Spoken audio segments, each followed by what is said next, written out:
is Thoughts of the Week. You're listening to Thoughts of the Week. Listening to Thoughts of the Week. You're listening to Thoughts of the Week. You are listening to Thoughts of the Week.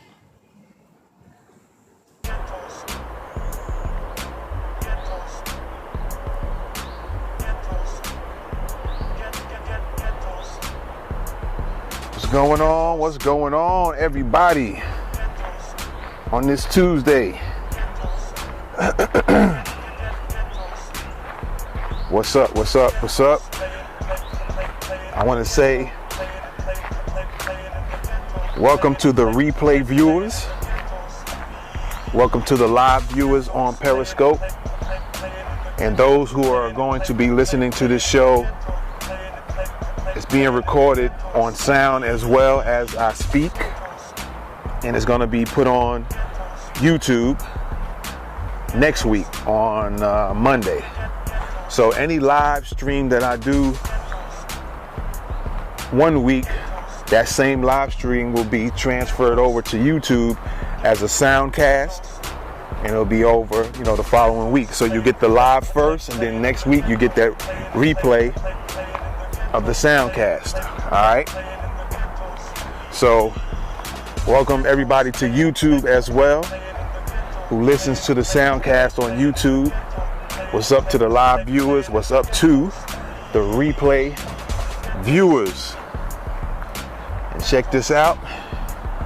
Remember last week I was holding the digital recorder in my hand, but this time, which I should have done it last week. Let me see here, so I can show you guys right quick. Check it out. Let me see. You might be able to see it. See that?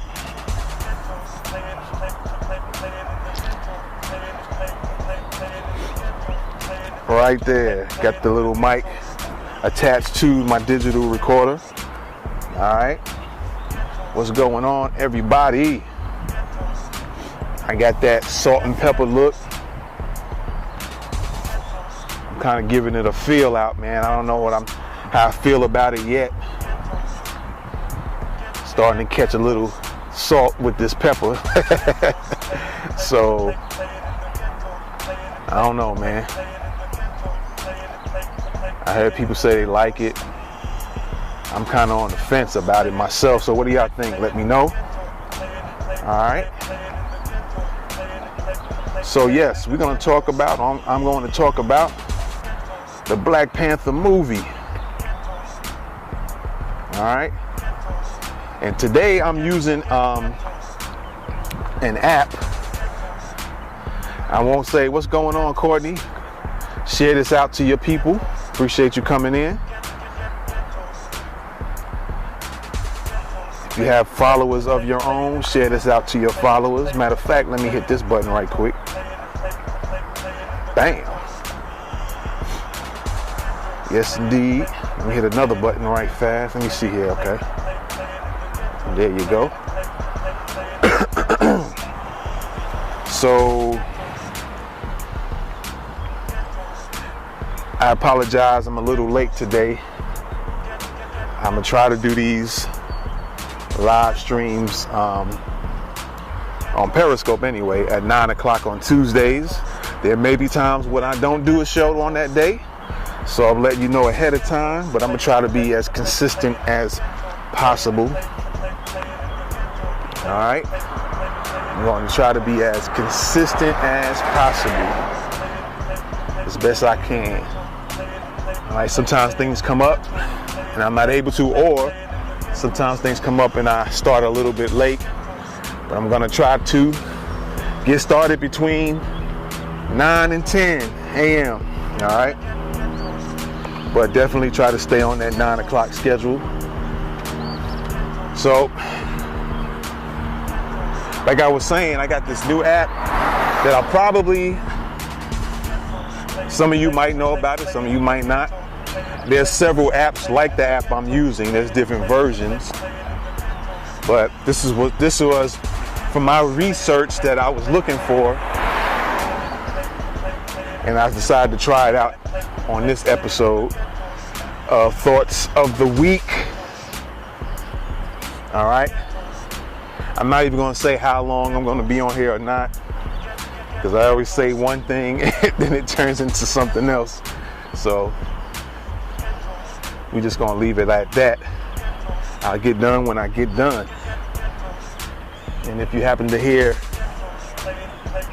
I don't know, necessarily not saying panting, I'm probably good, probably better than I was last time. I am walking as I'm doing this live stream. And to y'all who listen to me on YouTube, if you hear the panting or me breathing a little hard, it's because I'm walking. I'm not walking on just straight surfaces. I'm walking up little hills, whether it's on the pavement or on grass. And then sometimes it'll be flat, sometimes it'll be rocks, pebbles, and stuff like that.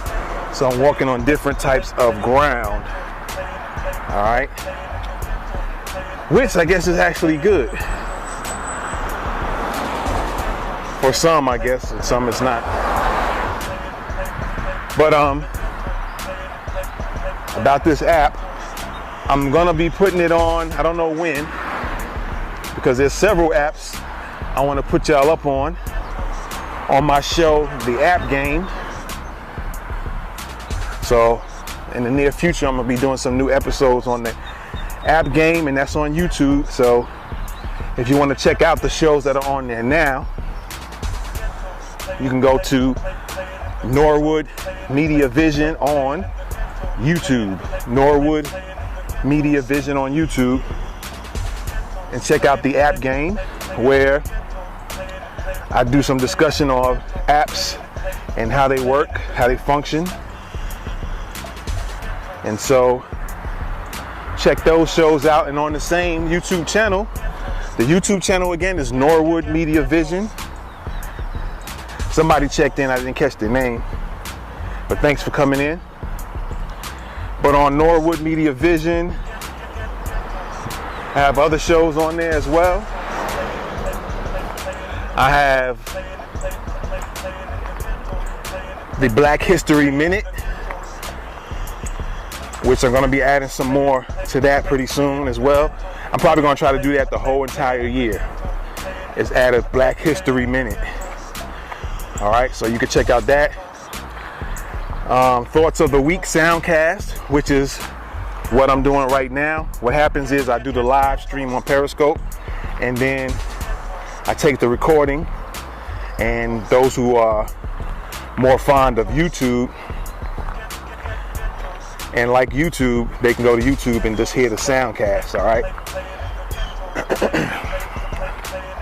And what else we have on the YouTube channel? We have Black History Minute, Thoughts of the Week, the App Game, Did You Know, Life of a Solopreneur, and I open back up the Questions of the Week audio cast. There's only like 6 episodes of that, and I decided to just end that to 6 episodes because I just felt like doing Thoughts of the Week would be better.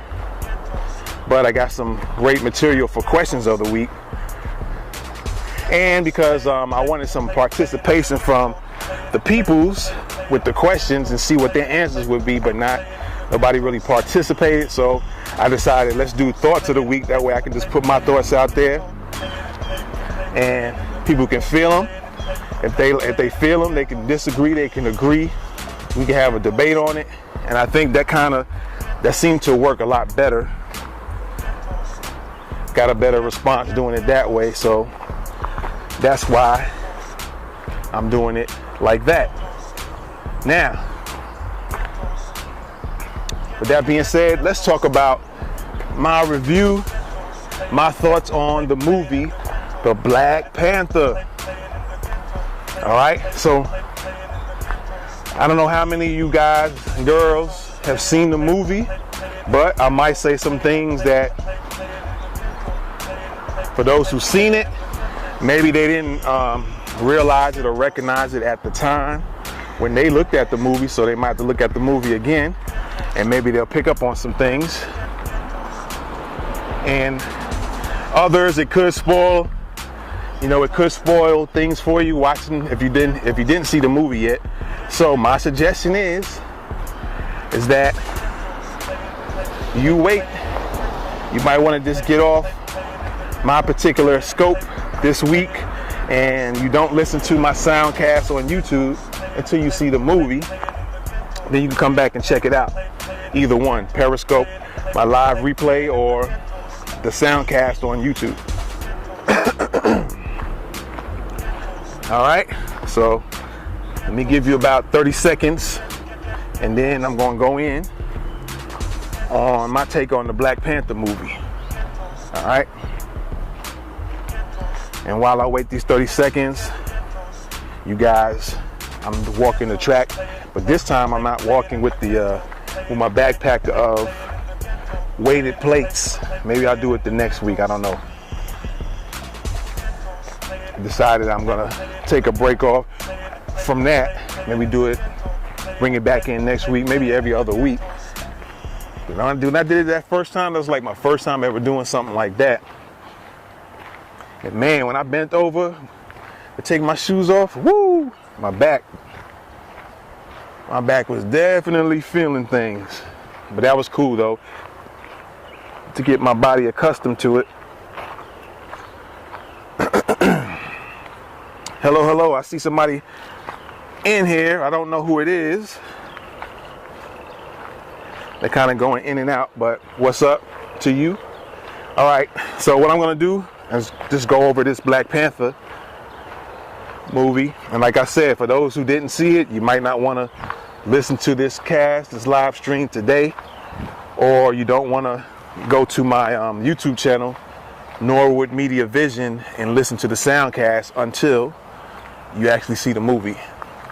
What's up, birds? Birds is flying around here, trying to figure out what I'm doing. It looks like. But yeah, so let's get into it. All right. And I'm going to start off by saying this. Nowadays, when I look at movies, and maybe it'll change, because now that I'm even speaking about it, I'm thinking about something else already. But when I try to look at movies nowadays, I try to look at it with more of a analytical eye and analytical ear. All right, so I try to not just look at it and just enjoy the entertainment and the stunts and the light shows in the movie.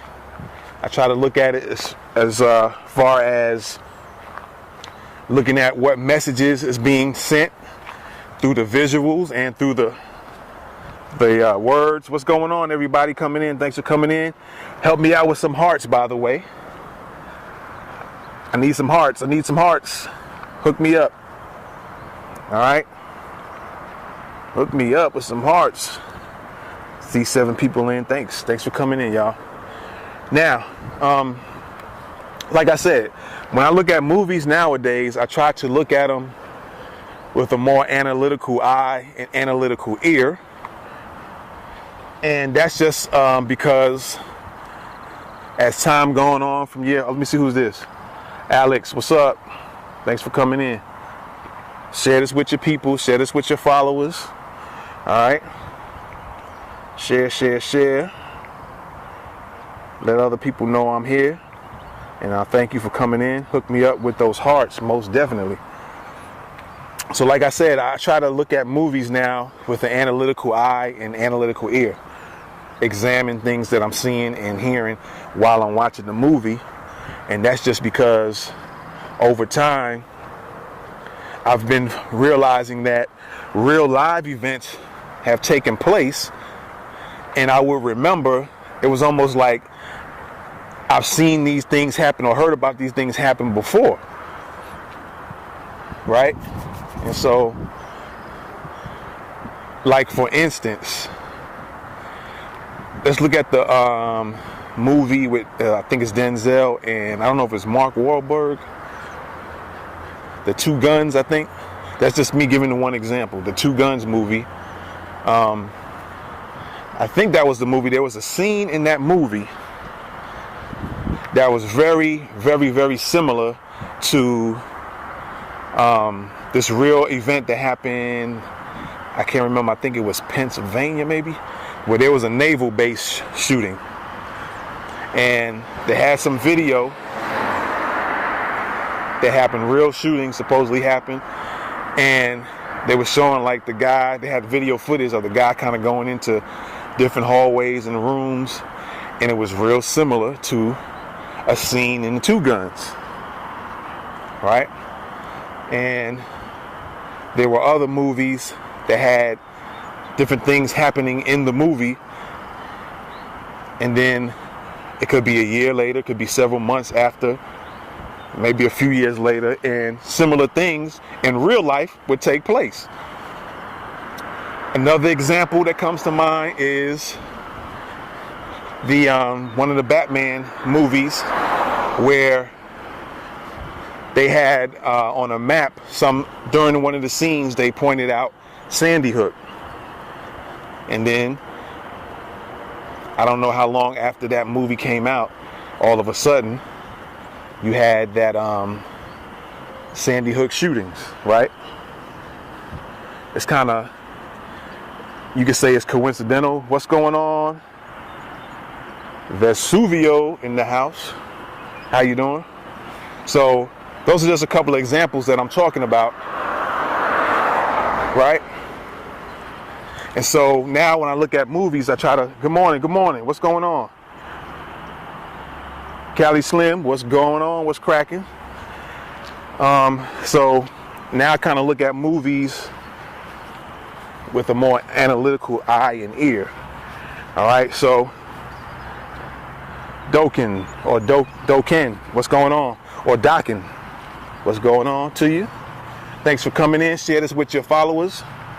Give me some hearts. Fire Puncher, what's going on? Fire Puncher. That's like, sound like a superhero or something, or a villain. Who knows? But so yeah, that's why I kind of look at movies now with a more analytical eye and ear. All right.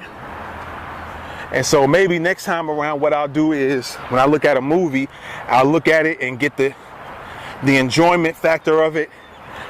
And I'm still going to probably be analytical because of constantly doing it. So there'll be some things I'll pick up, but then I'll look at the movie a second time and really start looking for being more analytical and examining what I'm seeing. All right. So with all that being said, here's my take on the Black Panther movie. All right. First of all, it was good. It was a good movie. I think it was well put together. Magnum, what's up? Thanks for coming in. Well put together. Very exciting. Had some very empowering things in it. When I left the movie and started leaving, and other people were coming in to see it, you could see the excitement on people's faces. Some of the kids, I'm talking about all different races, they had excitement on their faces, and they were starting to mention, well, I hope they show such and such for the comic books that they've read. Let me see who's this. I missed the name there, but welcome. Thanks for coming in. So there was a lot of excitement. Like I said, the movie was empowering to me. Very interesting, very well done, put. And I started, as I was watching the movie, I started noticing some things. All right. Like I said, I get analytical about it. So I started noticing things. Yeah, I hear you. You don't go to the movies, that's cool. But man, you waiting for it to come on cable. That movie's not gonna come on cable for a minute. So you're probably better off. What's up, Breeze? You're probably better off getting that Fire Stick or Roku, because you probably get it quicker on that, right? Yeah, I hear you. Yeah, the cable. Are you talking about the movie theaters itself? Yeah. I guess it could be. But here's what I noticed about the characters T'Challa and Killmonger. All right. Maybe you guys have heard this. Maybe you watched other people's live casts that spoke on it. But what I noticed is that T'Challa, which was the king, Black Panther. Sarah, what's up? I missed somebody else that came in, but I missed the name. Sorry, but y'all, thanks for coming in. Thank you for the hearts, by the way. Appreciate that. So T'Challa, hey, what's going on? How are you? T'Challa seemed to be like Martin Luther King Jr. / Barack Obama. Looking for Bigfoot, yeah. That might be the next movie. I might make that one, Looking for Bigfoot. I know it, you can see by me walking in this this trail. It changes because I'm gonna be walking on the road next. You'll be seeing a trail of a regular street road. Like I said, I'm doing my walking like I normally did. Last week I put some weights in a backpack and decided to walk the same trail. What's up, Hazy? Or Hazzy? Thanks for coming in. Highway Marley, what's up? And so back to T'Challa. He reminded me, or he had mannerisms of that of, what's up, Good and Plenty? He had mannerisms of Martin Luther King Jr. and Barack Obama. And Killmonger had more. Good morning. Magamani, what's good? The real Gretchy, what's going on? So Killmonger had a more Malcolm X militant, more personality. Thank you for the hearts, by the way. I needed I'm close to 40,000 hearts. So give me up to 40,000 or give me past 40,000. So T'Challa was more like a Martin Luther King / Barack Obama, and Killmonger was more like, what's going on? Hijik. They wrong Killmonger. So Killmonger remind me of a more Malcolm X kind of mindset, right? Thank you for the hearts. And what's up, WJW110? Thanks for coming in. And I say that because when you watch them in the movie, their mannerisms and what they were doing kind of gave you that impression.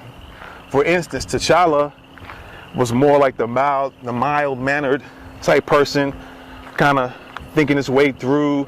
Sometimes he was hesitant on doing things. He was kind of not, thank you for the hearts, he was kind of not like trying to rock the boat, so to speak. Whereas Killmonger, he was all for going in, making changes. He seen that things was wrong. Django White Panther, what's up? He seen that things was wrong. Dimples, what's going on? And so he wanted to make changes, but they kind of put him in the light of being like the angry black guy. Break it down. What's up? He tried to be like, he was like the angry black guy. That's how they try to pose him in the movie. They did it. The writing and the directing was real clever. All right, in the movie, even to the point where the lines they had to say in the movie was real clever. Oh, is it? It was lame. I hear you. Did you look at the movie or did you look into the movie? Because even if on the surface it looked lame, think about all the things that was being said in the movie. And yeah, I guess you could say in a way it was some brainwashing. And I'm kind of going to break that down a little bit. And you can kind of put two and two together. You said it's a satanic movie. I hear you. Who's this? Prince of Peace. What's up? And so,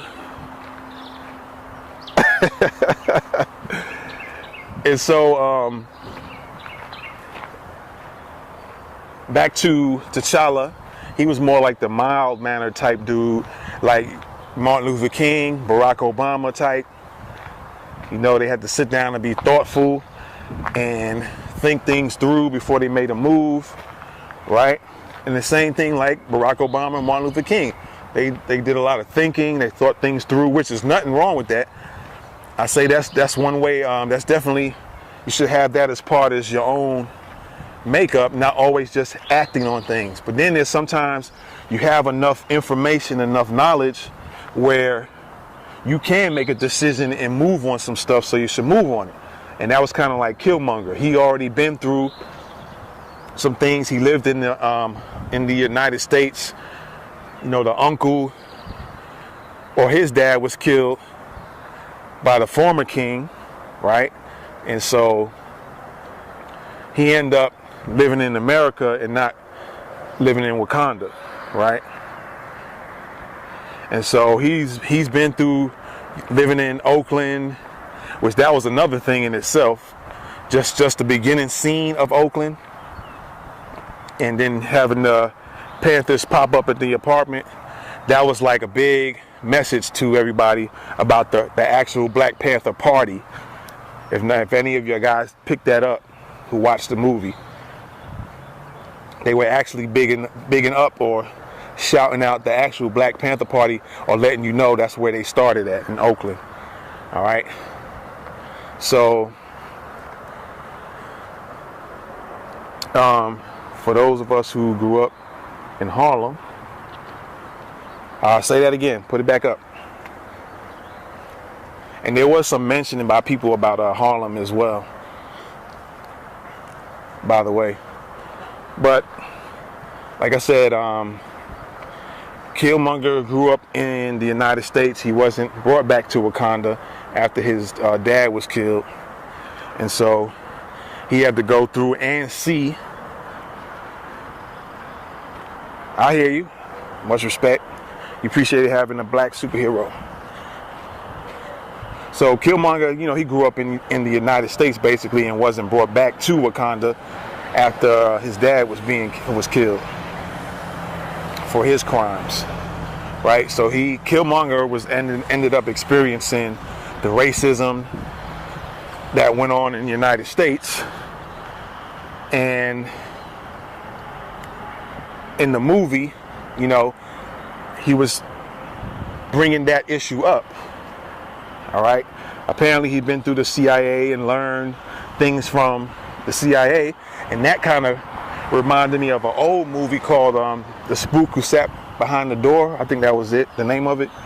So that kind of brought that memory back about that, where it was a black guy in the CIA and started learning how to do, you know, all the little spy type things, and then train the people in his neighborhood so they can discontinue getting mistreated. So that kind of sounded like that, right? And then there was a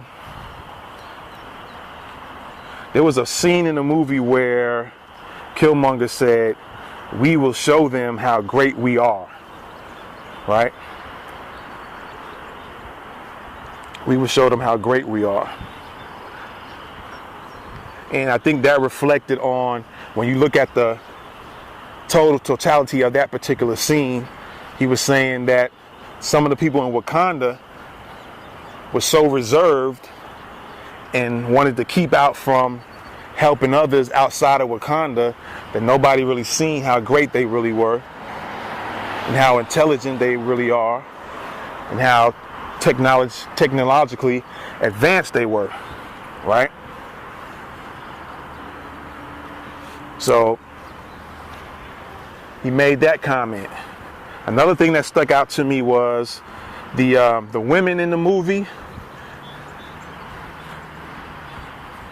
The women were treated with the utmost respect, and they treated each other with a lot of respect. Thank you for them hearts, man. Y'all really harden it up today. I appreciate it. So they treated each other with respect, and they were respected by the men and the women. And like I said, the women respected each other, even when they had different views on things. Mark, what's up? Persaco, what's up? So that was pretty cool in the movie as well, right?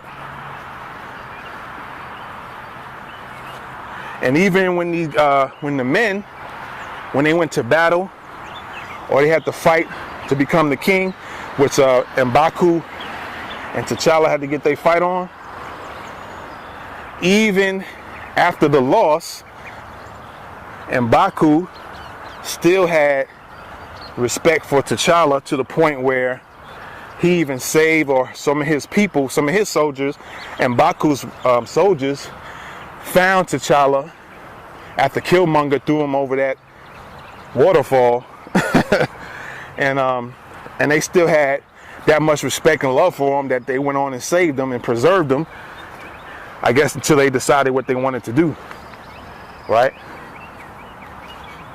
So I thought that was real cool. Now, before I go on,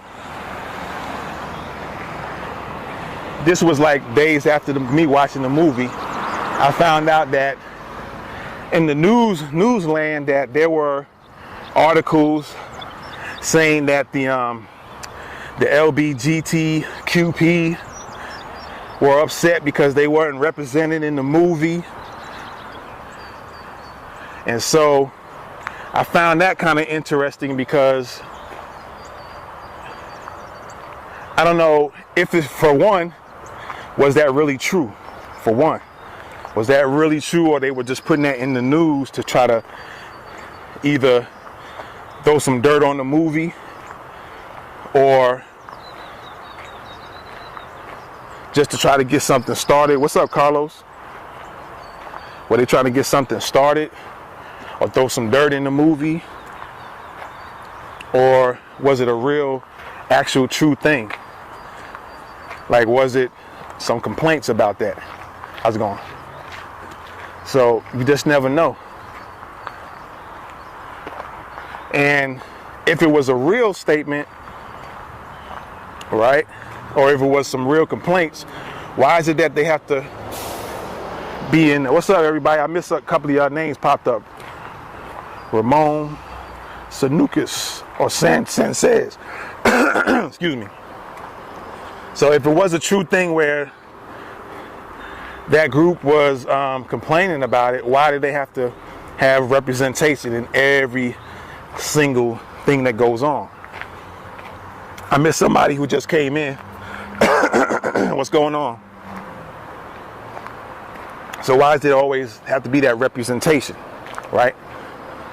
They can't do a movie without having some LBGTQP influences, right? They couldn't just make a movie how they want to make it.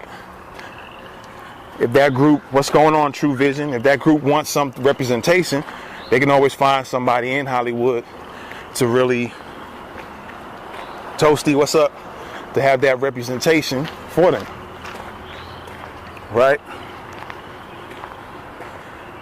So I found that kind of interesting. Was good. Glad you enjoyed it. What you thought was good about it? Did you look at it with an analytical eye or just an entertainment eye? So, what is this? D-boys, what's up? What's up, D-boys? Does that mean detective boys? Are you really a detective checking out the scope? Entertaining? You looked at it with an entertaining eye? Yeah, okay. And there's nothing wrong with that. Like I said, I kind of look at things now. A lot of jewels, yeah, indeed. It was a lot of jewels in the movie. Like I said, it was cleverly written. You know, the characters, their lines they had to say. It was cleverly written. Tombolina, what's up? And so, like I said, the men in the movie, they had respect for each other even after battling. In battle and, you know, after the battle was over, there was some of the soldiers still had respect for each other, whether they dislike them or whatever, they still have respect for each other. I thought that was pretty cool.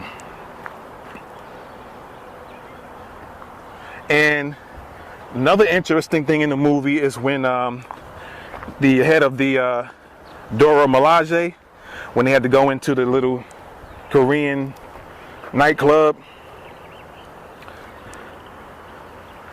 and being the same people. I hear you.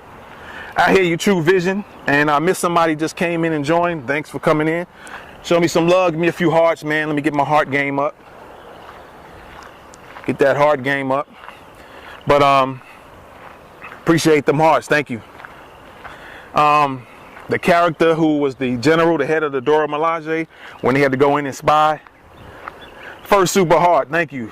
True Vision. Appreciate it. That first super heart. I'm still trying to figure out what that super heart means, but apparently it's something good, something big. But thank you. Thank you for that first super heart. What's up? What's up? Let me see whose this is. See you when I see you. What's up? Villain or Vil Hill pin. What's going on? If I get some of y'all names messed up, and forgive me, man. I'm trying to get them right and kind of hype it up a little bit so people can know who you are. But yeah, the scene where she didn't want to wear the wig, I thought that was interesting too. She wanted to be in her natural self. You know what I'm saying? She didn't want to rock the European style. You can cash super hearts in for cash. Okay, that's what's up. I might have to research that. Thank you. Thank you. Thank you. See you when I see you. Appreciate that. Thanks for the super hearts. I didn't know you could do all that. It's been a while. I seen the super cast thing on there. Yeah, you caught that too about the wig thing? Yeah, I seen yeah, she hated the wig. But I found that interesting about that in the movie. You know, she wanted to be her true self. She wanted to rock her bald head, and if she had her own hair growing, she wanted to rock that. So that was real interesting. She wanted her natural style. She didn't want anything fake.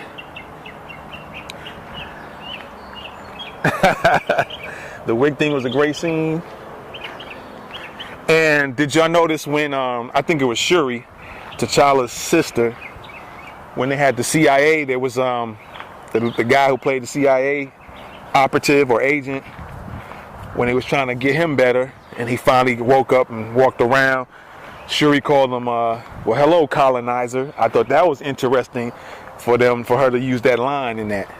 If y'all picked that up, when she said, hello, colonizer, or yes, I know who you are, colonizer. That was real interesting. It was real slick to make that comment in the movie. Yeah. So, like I said, there's a lot of little messages in the movie that if you're just looking at it for entertainment value, you might miss it. You didn't pick up on it. What's up, WM, with all these numbers, 272-5-90934, something like that. Thanks for coming in. Much respect.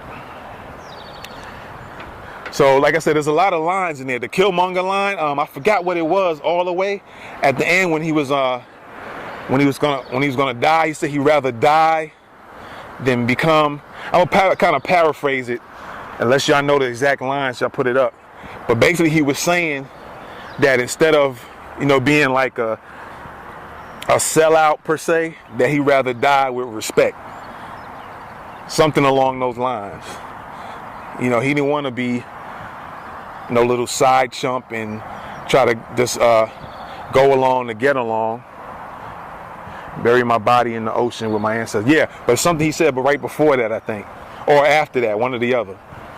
That was pretty interesting. Something along those lines. And also, check this out. Have y'all noticed in the movie, and if I'm mistaken, correct me, T'Challa didn't kill any white people. And I'm not saying or advocating to kill white people, but I'm just saying, when his dad T'Chaka said, a man who doesn't prepare his children for when he's gone is a failure, I'd rather die than be in bondage. There you go. I think that was it. I'd rather die than be in bondage. Yep. That was a real ill little statement he made. Not ill as in bad, but you know what I mean. Clever comment to make. I'd rather not be in bondage. That said a lot about racism and slavery and stuff like that. That was big. And you notice, like I said, have you noticed that T'Challa, and I'm gonna say this again and that way it's recorded, and of course my soundcast on my YouTube channel will have my words in it, so I'm not worried about it, but I'm not advocating killing anybody, white, black, or whatever. I advocate for protecting yourself when you have to do it. Thank you for them hearts, by the way. But did you notice that T'Challa didn't kill anybody white in the movie, but Killmonger did? The closest that I recall him wanting to kill somebody was Claw, and that scene right there was pretty ill too. When the Panther had Claw, he was getting ready to kill Claw, and then the women was like, "Look, you don't want to do that." I forget the words they were saying, but you want the world to see us like this. I thought that was real clever. That was a clever scene right there. But Killmonger did. And have y'all noticed, have you picked up on it? Killmonger was more like he was angry. They posed to him like the angry black dude. The character in the movie. He was so upset because he didn't get to come back to Wakanda when he was little. He was upset because of the racism going on where he grew up in Oakland. He was left in Oakland after his dad died because the dad's brother didn't want to, which was the former king, didn't want to bring him back. So you notice how they made him like the angry dude. And a lot of times people don't realize it, even if they're looking at it from entertainment purposes. Your subconscious picks up a lot of stuff that you might not consciously be picking up or realizing. And he had a victimization attitude. I don't know, did he really have a victimization attitude? I don't know. I had to look at it again. He seemed more angry, and that was a kind of a message. What's up, Modular? Modular joined in. What's going on? And so they kind of posed him as that. See, look, here's the contrast between the two. T'Challa, see, he's more respectful. You can like him. What's up, Modular? You can like and respect him because he's more cool and he's not gonna cause too many waves. But look at this Killmonger guy. When Killmonger said they took everything from me, okay. Let me see, who's this name here? Looks like it said Carlos, but I'm not sure. Sometimes those colors, when your names come up in certain colors, it's hard to see than others, so. Forgive me if I don't get your name or missed it, but I definitely thank you for coming in. So, Killmonger, yeah, they portrayed him like, yo, that's the angry dude. But he had all the knowledge, like I said, going back. He gained, the dude from the CIA said, well, yeah, he worked for me or he worked with us. So he gained all this knowledge on how to fight skills, spying skills, all that stuff. The ancient Hebrew and phonetic. But it's quite interesting when you say that about the language, because the director, Ryan Coogler, I just watched the interview with him yesterday, and he was talking about how he went to the southern part of Africa, and he got with some people. I forget which land, but he said there was a certain country. City Bo, what's up? There was a certain country in Africa that is real small and it's not really known. I think it's called the Mtutu or Mtulu or Msulu. It's a real country and not too many people know about it. Not even the people in actually Africa know about this small place. And he just kind of gave some reasons. I missed the comment there, so put your comment back up. I missed it. But he went to that country and they had the language where they do the clicks. And he said when he went there, he noticed a lot of interesting stuff. He said when he went there, they was gathering in certain ways, and it was similar to like when he was in the hood. And he told the I guess the person that was helping him do the translating, he's like, yo, we do the same thing. Because the way they was doing their barbecuing, or what we would call barbecuing and fixing the food and stuff, they were actually doing it. And he said one of the guys who speaks the native language there told him, that's because you're African. And he felt that, he felt real honored about that. But he noticed a lot of things they were doing was similar to what people were doing in the United States. And he also said that the way the families let other families know that they're a proud family, and I don't know if necessarily they have riches or not, but there's a lot of heritage and they have a lot of respect for each other, is to have them like hang out like you would see people hang out on the block, just chilling. You see all the bunch of black guys hanging. In that country, that's accepted and is respected because of what the message it sends. But when you come here, it's like what they said, what happens? Police come by and try to move you off, and everybody shuns you just hanging on the corner. He said he found that real interesting when he went to that little country there. And he said there was kind of some similarities because that country was less known. And the same thing about the movie and the Wakanda was like, it was known to the rest of the world, like, oh, it's just some mountains and trees and stuff like that. What's up, Z? Thanks for coming in. I see all y'all coming in, but I'm only showing on my screen 5, but it's probably a bunch of y'all in who've come in and out. But I thank y'all for coming in and out. If you stay for 30 seconds, a minute, 30 minutes, whatever, thanks for coming in. Thank you for the hearts. Thank you for the super hearts, right? So I found that interesting in his interviews. And I like to know when movies get ready to come out, depending on what movie it is, I like to check out the interviews from the actual actors. What's up, Dom or Donnie? What did you think about Wakanda having a king when kings is a European thing? Well, I kind of think that actually the Europeans got the king thing from Africa. When you really look, when you really look at things, because going before slavery time, there was, for those who don't know, slavery didn't just exist all the time. There was a before slavery thing, and they had kings ruling. What's up? What's up? Yeah, so I think the Europeans got the king thing from Africa, from Africans, and they just applied it to their Europe towns and cities and countries. And so there was always somebody in charge in these African countries.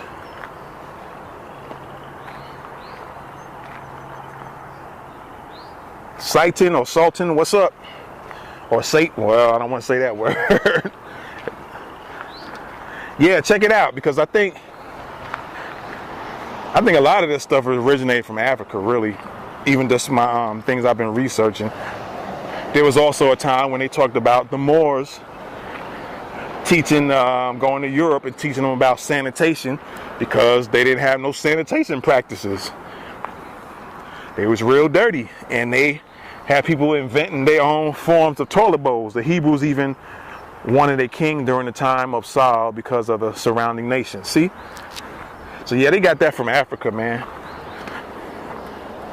There's so much hidden stuff that unfortunately gets misinformation here. I mean, we go in a whole bunch of different directions, like the schooling. You really gonna hear about any type of black history in school. Is always the same 3 to 5 different things they talk about every year. One Black World, what's going on? Thanks for coming in. Help me out with them hearts, yo. I got a few super hearts. I appreciate that. I'm gonna have to research some super hard things. But thank you. But yeah, the school here. I remember several years ago there was talk about schools in Texas was trying to get rid of teaching. What's up, M Food or M Foob? Then you got Carouse. Carusin Camels. What's going on? Or ICC, I'll make it short. Thank you for them hearts, by the way. But yeah, I even heard about Texas some years back, 3 to 5 years ago, was trying to remove a lot of stuff, the slavery stuff from the books, or change it or rearrange to make it look like the blacks actually loved being slaves and they were enslaved. They were just being helped by the slave masters. They was changing up the history. So that's been done, and it's still being done.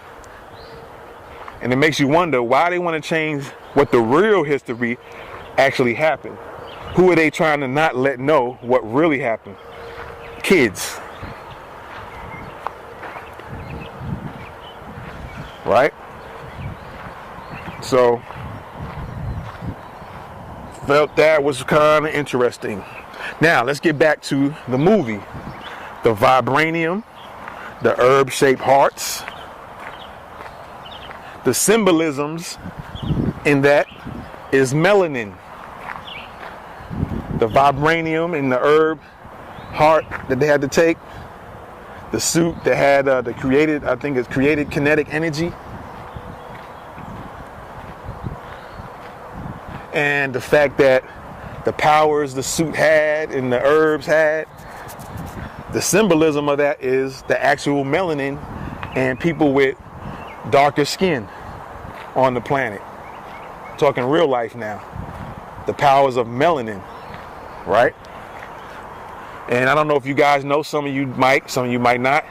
There's been a big thing. It probably was going on way longer than I'm probably saying, but within recent years, there's been this big thing about scientists trying to research the melanin in black people. And I started trying to make a connection, or not trying to, it just kind of made me wonder, something I was thinking about. When you see all these, there's been a lot of black people just missing. Sometimes you see it on the news, or there was cases when some kids were found dead and their organs were missing. Those are documented. It's not no made up stuff, documented. Some kids, found dead in some, there were some high profile cases on the news where a few parents said, I want to dig my child back up, and found out the organs were missing. And then you got the scientists studying melanin of black people. So that's kind of interesting. So that was the symbolism of the vibranium suit and the herbs. What's up? What's up, Marky? What's up? Thanks for coming in. So I found that interesting. Well, think about what they said in regards to the vibranium and the characteristics that it has, or the things that it does, and then go research things about melanin. And then you can kind of see what I'm talking about. I'd rather you do your research and do the thinking on it, on top of me speaking about stuff. Do your research on it. So just look at that. Just look at it in the movie, or go, research, go on and Google the vibranium suit and look at the movie. If you've seen it, pay attention to the things they say about the vibranium suit, what it does, what it doesn't do, whatever.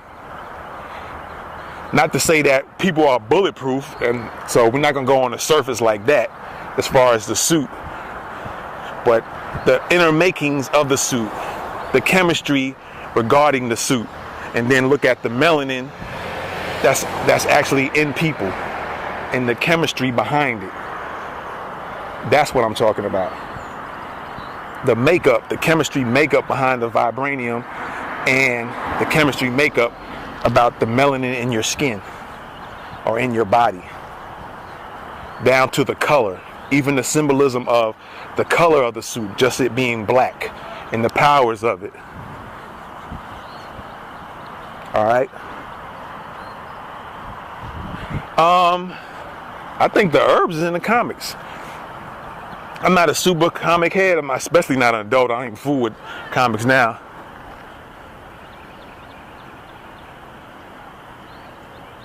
But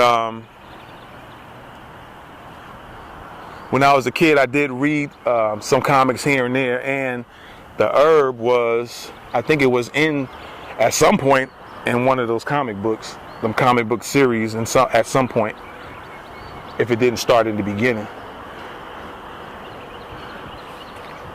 And that was another thing with the comics compared to the movie. They said they took a lot of things from all the runs of the comics from when it started up until now, because there was different writers for the Black Panther comic books. So they took pieces of each one, and then of course they added some other elements of their own. And the director, Ryan Coogler, said, you know, they was given a lot of freedom to do and work with some things that they were able to work with, and certain things they couldn't do because of copyright issues, because I think at one point Disney owned some of the stuff at the time. They didn't own it all at one time, or somebody owned something about the Black Panther series or the Marvel itself, and so there were certain things they couldn't do or they couldn't expand on, and some things they could. That's why I say it's always good to look at watch the interviews before the movies come out with the actors, the directors, producers, and then watch it after, and you can start piecing everything together. You know what I'm saying? So, and what y'all think? What y'all think about the beginning when it started out with the Oakland? That was new to me. The herb, I thought he just had fighting training. Now I guess the herb was supposed to give him all that type of stuff, because from all the kings who came before him, I think this is in the comics as well, if I'm not mistaken, all the kings that came before him, they all took this herb, and so every person who becomes king after, they get all the wisdom from all the kings in the past, along with all the skills and all the powers, and it just builds up from king to king to king to king. So that herb holds all this power in it. And incidentally, I heard that somewhere in the Caribbean islands, there's an actual real plant that has some, Jimmy or JJ Mister, what's up? Thanks for coming in.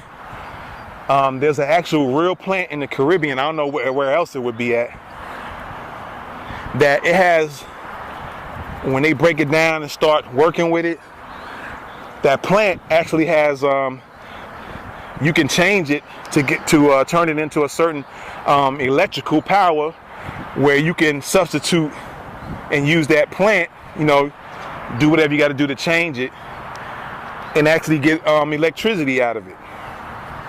And I ain't making this up. Just look it up. Somewhere in the Caribbean, there's some plant, some tree or plant.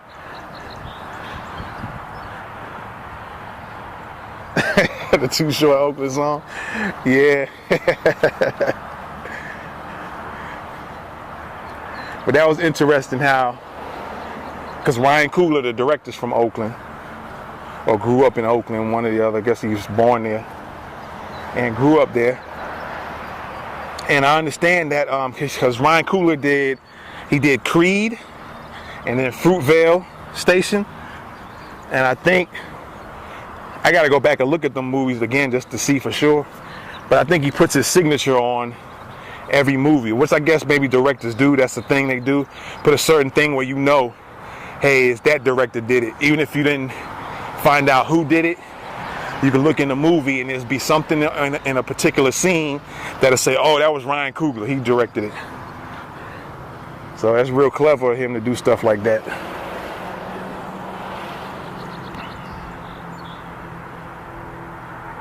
Whoa. All right, we're still here. So what do you guys think, man? What you thought about the movie overall? As far as the messages in it, the symbolism in it, the lines, the things they would say at certain parts in the movie. Now here's one thing, another thing again, like I said, I always look at the interviews of the actors. And I think Lupita, she was in an interview and they were talking about how they had to do a lot of guns training, how to shoot. And so I'm wondering, and then I heard, I'm not something I heard the actual actor say, Chad. They said he apparently knows some type of martial art already, and I don't know how much others they had to learn or what types. So I'll be interested in finding out what type of self-defense or martial arts they had to learn for the movie. There is a video on YouTube, and there's a black dude doing, and this was out way like probably 2 or 3 years before this Black Panther movie came out. There's a black dude who's doing what is the title of the video said Black Panther martial arts, and when he kind of mimics certain hand movements, yeah, I might want to check that out on YouTube. Just type in Black Panther martial arts, and then the video will probably pop up. So I was wondering what type of yeah, everybody seems to get something different. It just depends. A lot of times it depends on people's their knowledge about things, whether in real life about what's going on in their environment, whether it's they were comic book readers, or whether they did a little bit of research on the particular character. It kind of varies. Not everybody's at the same knowledge level, the same experiences. What's up, Laura? Laura Womack. Are you related to Bobby Womack? In ex-military, so I seen it in my own way. Yeah, I hear you. So everybody's on different levels of knowledge, information, experiences. So like I said, some people just look at the movie, any movie, just for the entertainment. It brings them away from what's going on in their life. So some people just look at that and just run away with it, with just the entertainment. They enjoyed it. They leave kind of happy and enjoyed for a little bit before it wears down. Some people look at the hidden coded messages in movies. Some do a combination of both. They'll look at it. They're trying to look at it and get the entertainment out of it, but then they're always picking up the coded messages in it, right? Some people look at the movie one time for entertainment, and then another time they'll watch it again and start looking for the messages in it. So it kind of varies. What's up, Laura? Hello to everyone. What's going on? Thanks for coming in, by the way. I appreciate y'all. Appreciate every one of y'all who's come in. Whether you, like I said, whether you stay for 30 seconds, 2 seconds, 2 minutes, 5 minutes, 30 minutes, the whole time with me. Appreciate it. Thank you for everybody giving me the hearts. Super hearts. I'm going to check into that super heart thing. There was definitely an anti-imperialist message in the film. Did you see Den of Thieves? I didn't see Den of Thieves. That might be something else I need to take a look at. I didn't see Den of Thieves yet.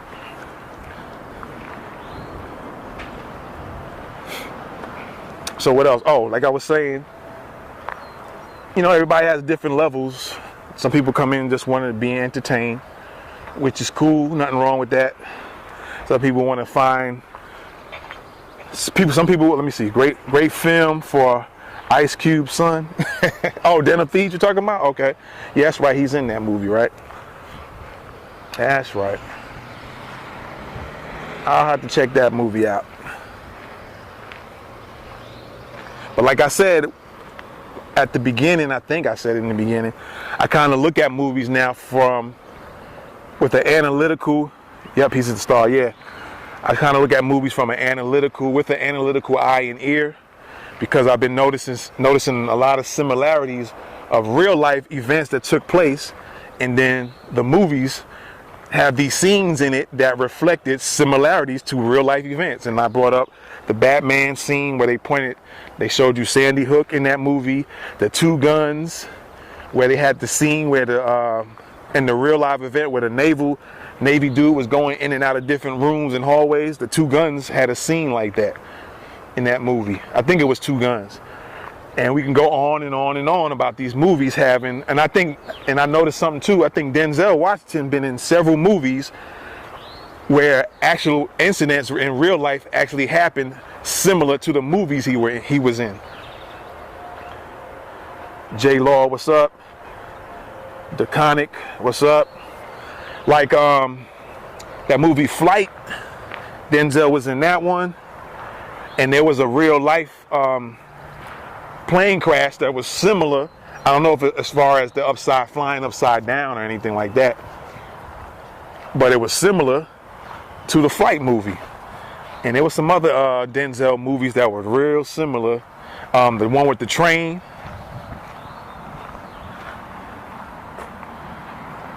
Oh, you're not related to Bobby Womack? Okay. And then, like I said, Denzel had some movies. Thank you for the hearts, too. Denzel was in some movies that real incidents happened similar to the movies. And there were other movies out, too, that similar things happened that were happening in certain movie scenes.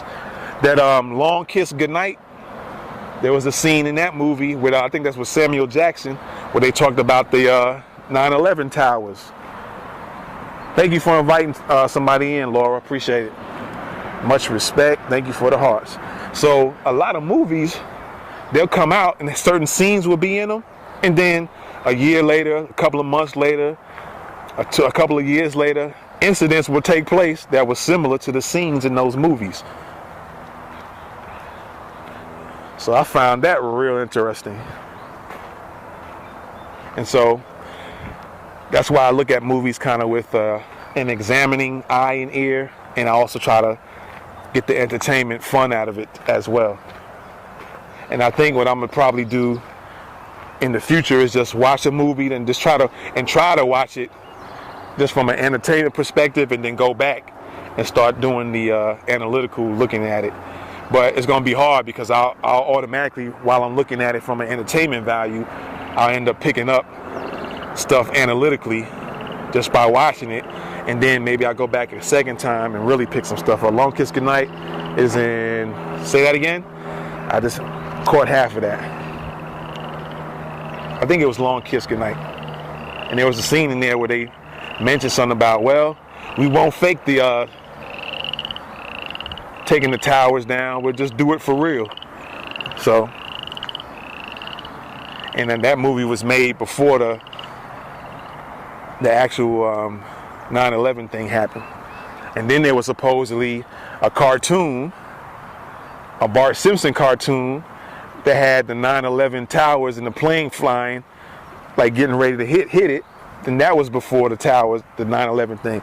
And then there was a scene supposedly in one of the Terminator movies that the guy was going under the bridge or the overpass or something, and they freeze the scene, and you know how the overpass has the different height levels, so the drivers can know if their load is too big for the overpass or the bridge, and it would have like 9 feet or 6 feet 5 inches, so you know you get ready to go under there, your thing better be smaller than that.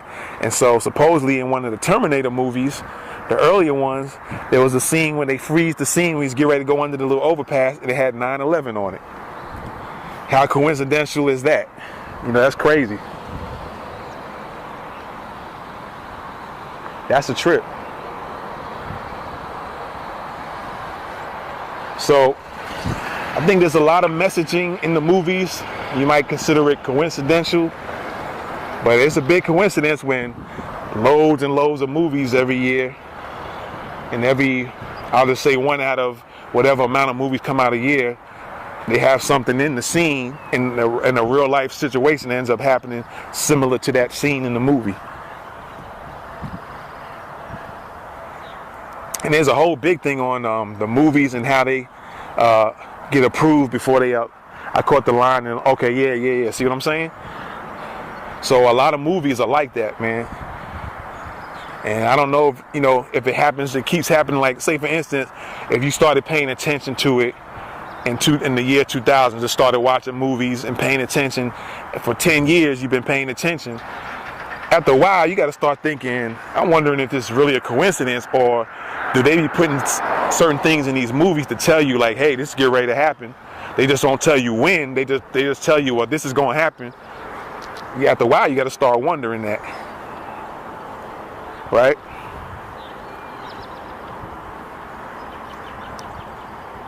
You got to start. Thank you for the hearts, man. I appreciate it. I know I got way over 40,000 now. I was looking to just get 40,000. I know y'all brought me way past that. I love it. Now let's go for 50. Between now and the next time I get on Scope Live, let's go for that 50. If y'all didn't already bring me there. I also noticed in Long Kiss Goodnight that terrorism was used to scare money. Yeah, see, and that was brought up for real. You know, those things were brought up as real things. And I think, if I'm not mistaken, I don't know if it was 2 days before the 9/11 situation occurred, that Donald Rumsfeld was on TV mentioning something about a certain billion, you know, a dollar amount in the billions was stolen or lost. No, I think they said lost. I think it was like 2 days before the 9/11 towers in New York were hit. Donald Rumsfeld got on the news or on some interview or something saying that they can't find or account for over $1 billion from somewhere or someone or something that they had, and they claim they don't have it anymore. It was 2 days before that happened. And then when 9/11 happened, you forgot all about what he said and just focused on that incident. Misplaced. Yeah, so it was misplaced. Yeah, I wonder where it's misplaced at. Who misplaced it? In his pocket? He misplaced it in his shoe. Ah, man. What's up? Thank y'all for coming in. Zakia. And there was somebody before you. I didn't catch the name. But thanks for coming in. Yeah, so it's so many things when you sit down and use your analytical eye and your analytical ear, and you just keep it and you remember that stuff, and then when stuff happens down the road, you start wondering, like, wait a minute, it seemed like I heard about this before. And you don't realize that you heard about it in the movie. Hey, what's up? Zakia, how you doing? What's good? So I find that real interesting how scenes in movies end up turning into real life situations that real similar to the scenes in the movies. Like I said, I think Denzel been in several movies where the incidents that happened in the movie actually happened in real life afterwards, after the movie came out. I found that real interesting. And then not just him, there's a whole bunch of movies that over the years you start looking at it like, what? You kind of swear that you heard about this before and you couldn't put your finger on it. Then you go back and you find out, wait a minute, there was this scene in the movie that was similar to this real life event that took place. Yeah. Or art imitating life. Because the art came first and then the real life incident came after.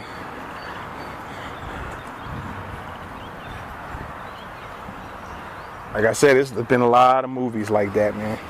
And so that's how I came in kind of looking at Black Panther, was with an analytical eye and an analytical ear.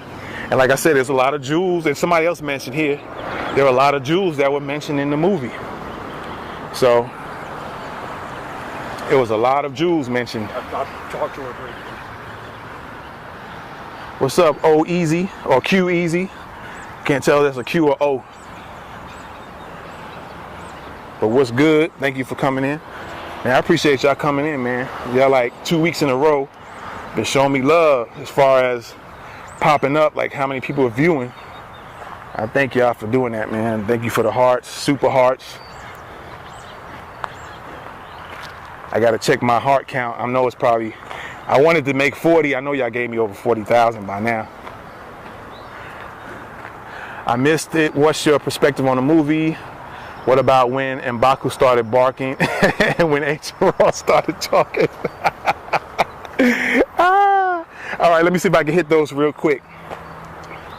My perspective on the movie, like I said, nowadays I look at things with a more examining eye and ear, as well as trying to enjoy the entertainment part of it. But you can not go past not noticing certain things. So my overall thing is that there was a lot of messages in there.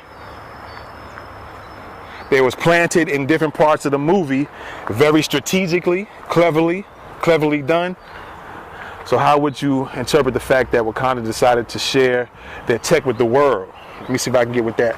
I'll get with you in that and with that question in a minute. But my overall perspective was, it was good. Number one, it was real good. I like the fact how your scope was on feature broadcast. Really? Okay. I ain't know that. That's what's up.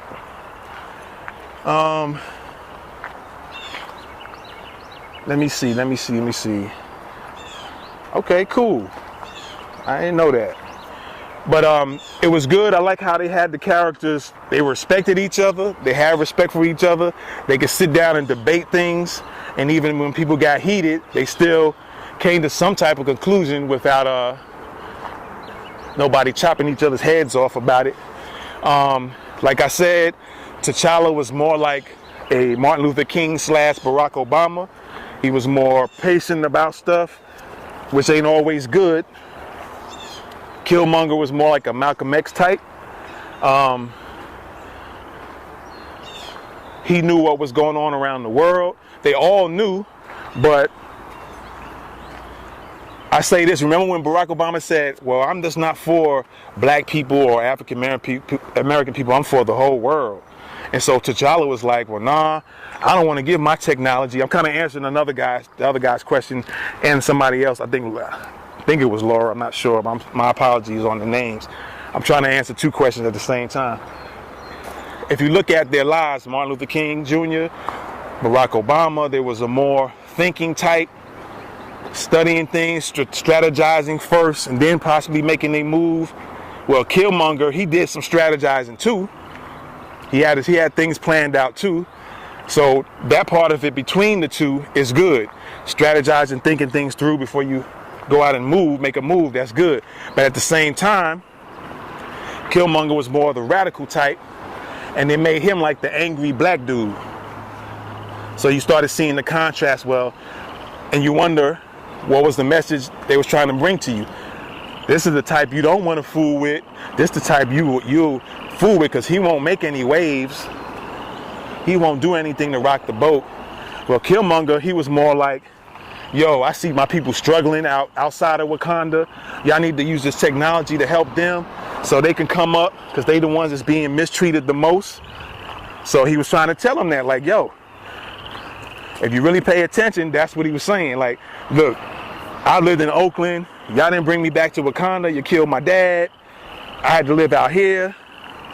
And so I see my people out here struggling, and y'all didn't want to take your technology to help them and bring them up.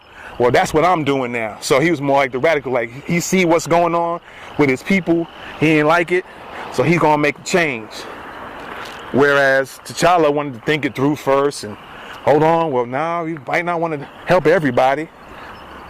So that was kind of my take on that. The M'Baku thing, that was like one of those, like, hooty hoo. When you heard that sound, you know a whole gang of dudes just get ready to come out on you. Hooty hoo. You just started barking like, what? You know you in the wrong territory, homeboy. That was pretty cool, though. Ah, man. That was a trip. Because that's exactly what I thought at first when I heard that barking. And then it was like the CIA dude started looking around like, what? The thing that came to my mind was like, hooty hoo. And it's like, uh-oh, somebody. And I said to myself, something about to go down. They about to get bomb rushed. Gary Pearson, what's going on? GP. So that was my take on that. And like I said, I think I hit on the other question that was given to me about the technology for the world. that was, like I said, I touched on it, but let me think a little bit further on that. What's going on? Who is this? Tula? Or maybe it's Too Legit? Something. What's going on? Thank you for coming in. My apologies on the name. Well, I'm looking at it from a real life perspective. Like if I was the king of a country and I had all this technology and all this advanced stuff, I don't know, and then wanted to share it with the world, I guess I would have to look at it from a case by case basis per se. If you're looking at it from just helping the world, period, or anybody in the world, some people might be doing better than others and might not need the advancement, or some countries might be doing better than others. So to put things, if you want to make it on an even playing field, but then of course you got to factor in evil minds coming to play too. So you might be putting your technology in the evil minds' hands. So that would be the part where you would have to strategically think things through. But at the same time, I can see what Killmonger was coming from. It's like, yo, these people need help right now. I've been waiting all these years, and you see that these people are struggling. What about Killmonger's killing, threatening Wakanda after taking the throne? I remember that scene. And I think that kind of goes back to them showing him being so angry, that he's so angry that after he gets his power, hey, I'm just going to destroy everything after I let certain people get a hold of this technology, and I'm going to just tear everything up now. I think that was more attributed to him being portrayed as this angry dude. So you got the calm and the smooth, per se, Black T'Challa guy that wasn't trying to make waves, and then you got this angry dude. So you can always subconsciously be in your mind, like, if you see somebody like that in real life, you'll want to stay away from the Killmonger type. Although the Killmonger type might have been telling the truth and dropping a lot of jewels, just because he was angry, I'm going to stay away from him. So your subconscious is picking up things that you consciously might see it as, oh, just entertainment, he said this and said that. But the subconscious like, no, I'm staying away from the Killmonger type black guy, but I'm a embrace the T'Challa type black guy, because he's not going to want to do this and want to do that and cause problems for me. So I think that was more attributed kind of to that mindset, just to kind of show that his anger is he's so angry that he just do anything. And like I said, a lot of people don't realize, adults and kids, that these movies, what they'll plant in your brain, if you're not catching on to certain things, you can be affected by it. And